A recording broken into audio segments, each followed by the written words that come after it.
पाकिस्तान के वज़ीर-ए-आज़म शहबाज शरीफ ने चंद हफ्ते कबल ही कौमी असम्बली के एक इजलास के दौरान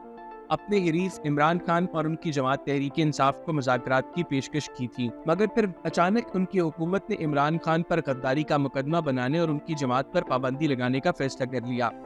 लेकिन इस ऐलान को भी एक ही दिन हुआ था कि हुक्मरान जमात की उलझन बाज़ी हो गई और ये भी नजर आ गया कि ऐसे किसी फैसले में इत्तेहादी जमातें उनका साथ नहीं देंगी। पाकिस्तान पीपल्स पार्टी समेत हुकूमती इत्तेहाद में शामिल कई सियासी जमातों ने इस फैसले को तनकीद का निशाना बनाया और ये दावा भी किया कि उन्हें इस मामले पर एतमाद में नहीं लिया गया।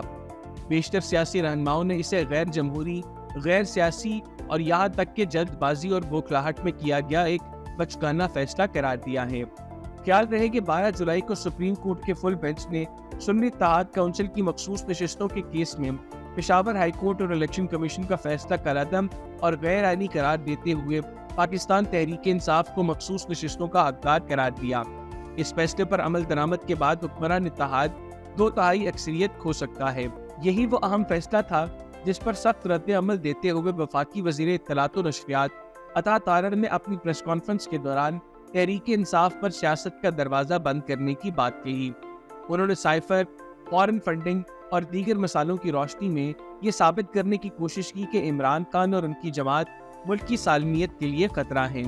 मगर अब ये वाज़ेह हो चुका है कि हुकूमत के लिए ऐसा कोई फैसला इतना आसान नहीं होगा।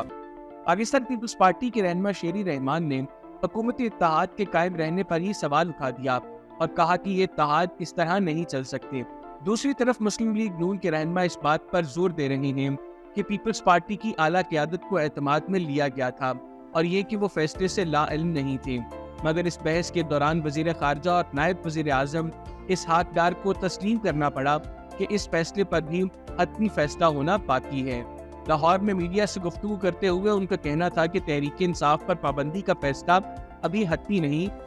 वज़ीर इत्तलात ने जो ऐलान किया उस पर सियासी जमातों और इत्तेहादियों से मुशावरत करेंगे। उन्होंने कहा कोई फैसला सियासी नहीं होगा, फैसला आइन और कानून के मुताबिक होगा। मुस्लिम लीग नून जो अपने सियासी दौर में एक ऐसे वक्त से गुजर रही है जब चंद मुश्किल फैसलों के बायस उनकी मकबूलियत की ग्राफ में कमी महसूस की जा रही है, एक मुतनाज़ा फैसला क्यों करेगी? और कुछ अरसा पहले जो जमात मुज़ाकरात की पेशकश करते हुए जमहूरी अंदाज में इख्तलाफात के हल का तलाश कर रही थी, अब एक आमराना फैसला क्यों कर रही है? कुछ सियासतदान इसे मायूस और बुखलाहट कह रहे हैं, जबकि कई ऐसे हैं जिनका ख्याल है कि इस सोचे समझे फैसले का मकसद अदलिया पर दबाव डालना है। इन्हीं सवालों का जवाब जानने के लिए मुस्लिम लीग नून के रहनुमाओं से बातचीत की गई तो ऐसा मालूम हुआ कि अब ये मामला अदलिया और उनकी जमात के दरमियान लड़ाई में बदल रहा है। मुस्लिम लीग नून के ही तलाल चौधरी कहते हैं, जब अदलिया अपना काम नहीं करेगी तो हमें मुश्किल फैसले करने पड़ेंगे।